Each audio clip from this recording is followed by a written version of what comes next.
이슈 분석 시간입니다. 탄력적 근로제 단위 기간이 현행 최대 3개월에서 6개월로 합의됐습니다. 사회적 대화기구인 경사노위의 첫 번째 사회적 합의 성과인데요. 이와 함께 오늘로 예정됐던 정부의 최저임금 결정체계 개편 확정안 발표 시점은 다소 밀리게 됐습니다. 탄력 근로제와 최저임금 결정체계 개편 등 노동 현안들 짚어보겠습니다. 가톨릭대학교 경제학과 허인 교수와 함께합니다. 교수님 어서 오십시오. 네, 안녕하십니까. 네. 경사노위가 어제 탄력근로 단위 기간을 최대 6개월로 합의하는데 일단 성공을 했습니다. 일단 어떻게 보셨고 6개월이 좀 적정한지 평가해 주시죠. 예, 우선 뭐 탄력제 근로제를 이제 6개월로 확대하기로 합의한 내용보다는 우선 그 내용의 그 과정이 중요하다고 보여집니다. 네. 그동안은 이제 이 합의의 가능성이 별로 없을 것이다라고 이렇게 많은 얘기들을 나누고 있었는데요. 네. 예, 그런데 이제 노사정이 모여서 이거 합의를 이끌어냈다는 그것이 이제 굉장히 큰 가치가 있었다라고 평가해주고 싶습니다. 알겠습니다. 또 오늘 발표하기로 했던 정부의 최저임금 결정체계 개편안은 일단 다음 주로 지금 연기될 걸로 확인이 됐습니다.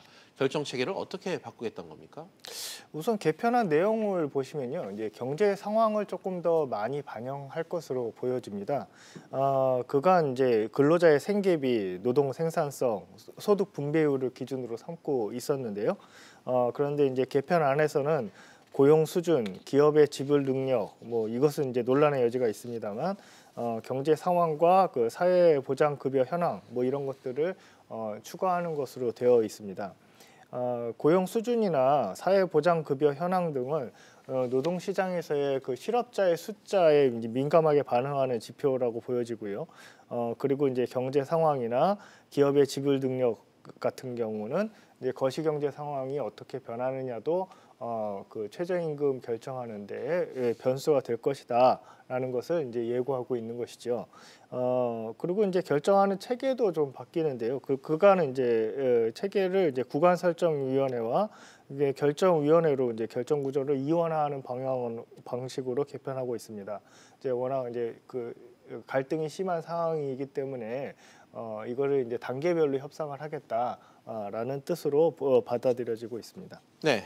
방금 구간 설정이와 결정의 위원을 정하는 이 방법이 좀 중요할 것 같은데 지금 나온 이 두 가지 방안, 최저임금 결정 체계 구조를 놓고 좀 말이 많은데 문제가 좀 없는 겁니까? 글쎄요, 저도 이제 뭐 정치 경제학을 하시는 분들이 이제 답을 하셔야 될 것 같은데요. 예. 이제 투표하는 과정인데 이제 우선 이제 구간설정위원회를 노사정에서 이제 9명으로 구성하는 것과 그리고 이제 결정위원회의 명수는 이제 아직 확정이 된 것은 아니고 예. 뭐 21명 혹은 현재 15명으로 지금 제한이 되고 있습니다. 그러면 각각 이제 노사정 그 세 개 노측과 사측 그리고 정부 측이 각각 동수의 위원들을 이제 제안을 하는 방식인데요.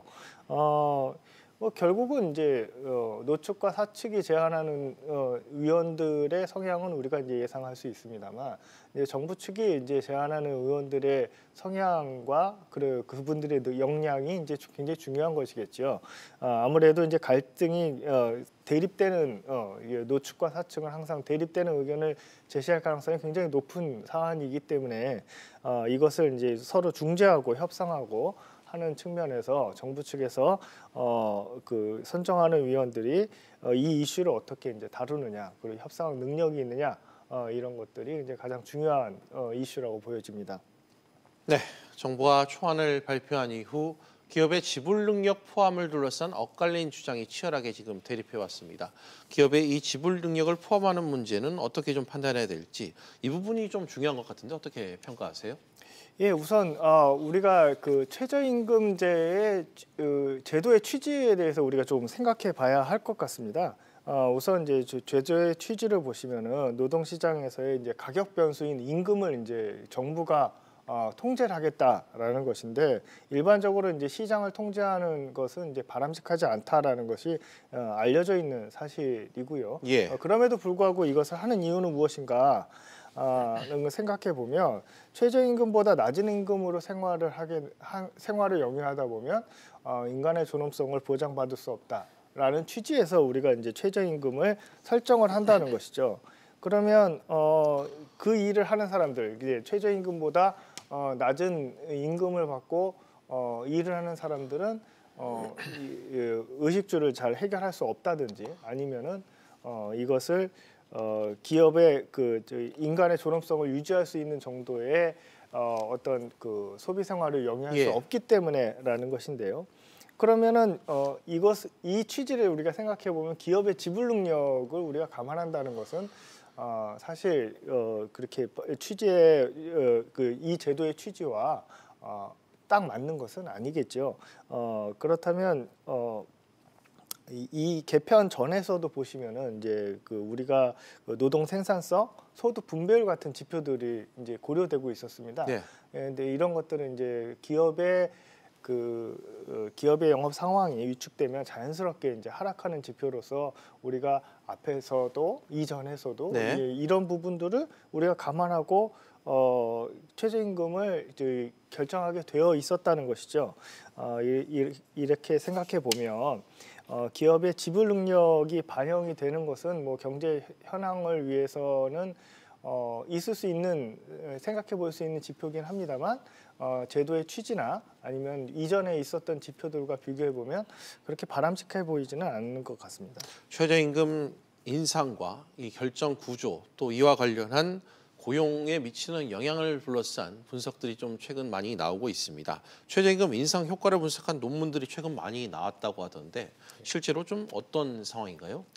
우선 제가 찾아본 바로는 논문 한 5개 정도 최근에 이제 최저임금 인상을 위해서 그 중에서 한 4개의 논문들은 최저임금 인상이 고용에 큰 영향을 주지 않았다.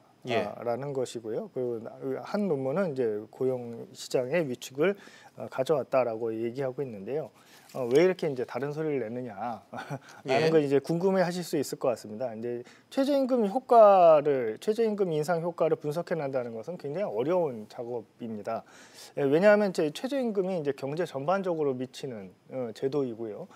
이것도 거시경제 변동이라는 것도 최저임금 전반적으로 최저임금과 같이 경제 전반적으로 영향을 미치고 있는 똑같은 변수이기 때문에 경기가 위축이 돼서 일자리가 줄었는지 혹은 최저임금 상승 때문에 일자리가 줄었는지 이거를 구분해내는 것은 굉장히 어려운 작업이기 때문입니다. 그래서 이제 분석한 사람들마다 경기 위축의 정도를 어떻게 볼 것이냐 이런 것들의 의견이 다르겠죠. 그래서 어떤 변수를 사용을 했느냐라는 것들 때문에 다른 결론을 내리고 있는 것인데요. 대표적으로 보시면 이제 노동연구원의 이제 홍민기 박사님은 최저임금 인상이 이제 고용에 미치는 영향이 통계적으로 미미하다라고 얘기하고 계시고 서울대의 김대일 교수님하고 이정민 교수님들은 최저임금 인상으로 21만 개의 일자리가 줄어들었다라는 이제 통계 분석을 제시하고 계십니다. 물론 이제 제가 해당 논문들을 이제 헤드라인만 보고 이제 다 읽어보지 않아서 어떻게 경기 변동을 통제를 했는가라는 것을 다 파악할 수는 없었습니다만 앞서서 말씀드렸듯이 이제 최저임금 인상과 경기 위축 이것이 이제 동시에 발생하는 경우 최근에 우리나라 경기가 이제 이런 모습이라고 보여지는데요. 이런 경우 일자리 감소가 최저임금 인상 때문인지 아니면 경기 위축으로 인한 것인지 구분해내는 것이 이제 굉장히 힘든 작업입니다.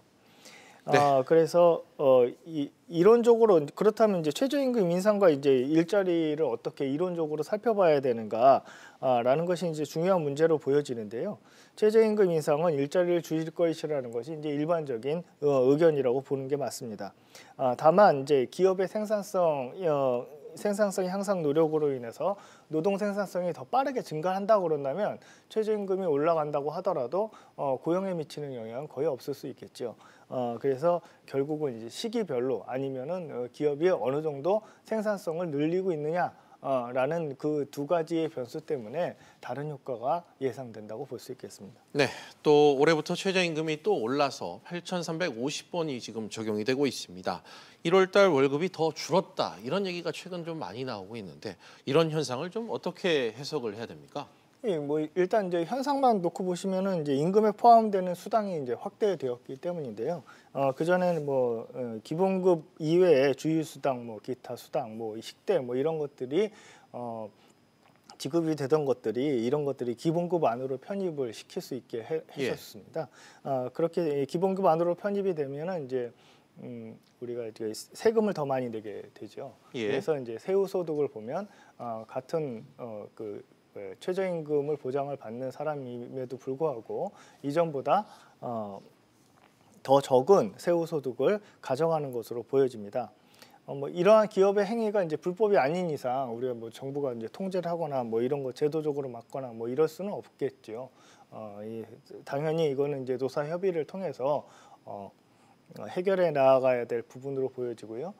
이런 것들을 이제 어떤 이제 정부 측에서는 아마 이 수당이나 이런 것 제도를 변화시키는 측면에서는 수당을 편입을 시킴으로써 기업의 부담을 완화하려고 하는 것이 아닌가라고 보여집니다. 알겠습니다. 마지막 질문을 좀 드려야 될 것 같습니다. 어찌됐건 내년도 최저임금 결정 논의는 지금 시작을 해야 될 것 같습니다. 늦어도 다음 달 말까지는 최저임금위원회에 심의를 요청해야 되는데 앞으로 최저임금 문제 어떻게 풀어야 되는지 또 남은 일정이 있다면 어떻게 되는지 좀 설명해 주시죠. 예, 현 정부에서 이제 굉장히 빠르게 이제 최저임금을 올렸습니다. 이런 것들이 많은 논란을 낳고 있는 것은 확실합니다. 결국 이제 정부 측에서는 최저임금 인상이 그 정책 목표를 잘 실현하고 있는지 살펴봐야 할 것입니다. 그리고 이제 어떤 방향으로 나아갈 것인지 이런 것들을 이제 살펴봐야 할 것이고요. 현재 노동시장은 이제 실업률 1월달 실업률이 이제 4.5%를 기록할 정도로 굉장히 크게 위축되어 있습니다. 우리나라 전통적으로 이제 우리나라의 실업률은 3%대를 유지하거나 그거보다 이제 낮은 정도의 실업률을 보일 때가 경기가 이제 호황일 때였는데요. 지금 이제 4.5%의 실업률이라는 것은 어떤 기준을 갖다 봐도 우리가 경기가 이제 호황은 아니다라는 것을 알 수 있습니다. 뭐 이것이 전부 다 이제 최저임금 인상 때문만은 아니겠습니다만 이러한 상황도 고려되어야 하겠죠. 앞에서 그리고 또 이제 최저임금 제도의 목표인 뭐 인간의 존엄성을 확보하는 임금의 수준 이런 것들도 잘 살펴봐야 할 것입니다. 그래서 지금 이제 앞에서 우리가 처음에 살펴봤듯이 이제 합의가 이루어지고 있는 부분이 굉장히 고무적이다라고 말씀을 드렸는데요. 이 노측에서 생각하는 최저임금 가장 바람직하다는 최저임금, 사측에서 생각하고 있는 가장 바람직하다고 생각하고 있는 최저임금이 사회적으로 가장 최선이 아닐 수 있다라는 것들을 서로 이해하면서 협상에 임했으면 하고 바람이 있습니다. 네, 지금까지 가톨릭대 경제학과 허인 교수와 함께했습니다. 교수님 오늘 말씀 고맙습니다. 네, 감사합니다.